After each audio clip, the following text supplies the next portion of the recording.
ప్రభు యేసుక్రీస్తు నామములో మీ అందరికీ శుభములు. సామాన్య 24వ బుధవారము. మన మతము యొక్క ఈ పరమరహస్యము ఎంతయో గొప్పది.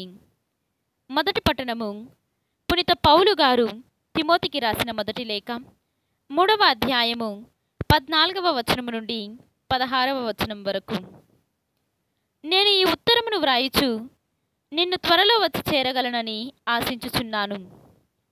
ముఖ్య రహస్యము గాని ఒకవేళ నేను ఆలస్యము చేసినచో దేవుని గృహమున మనము ఎట్లు ప్రవర్తింపవలెనో నీకు ఈ ఉత్తరము తెలియచేయును.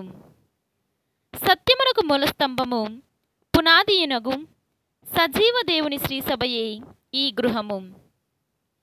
మన మతము యొక్క ఈ పరమరహస్యము ఎంతో గొప్పదనుటకు సందేహము వలదు.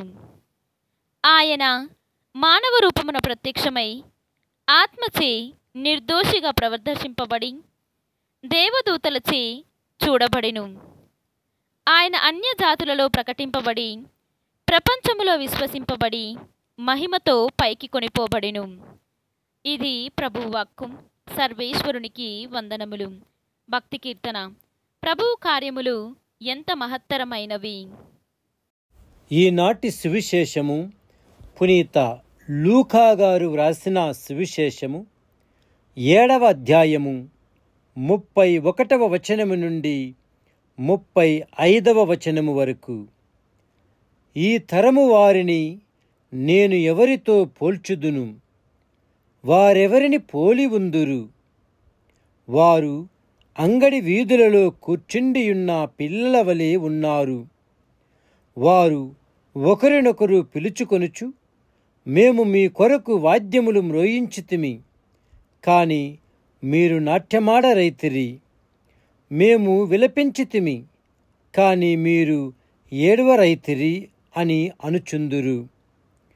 యోహాను అన్న పానీయములు పుచ్చుకొనక పోవుటచే అతనికి దయ్యము పట్టినదని మీరు చెప్పుచున్నారు.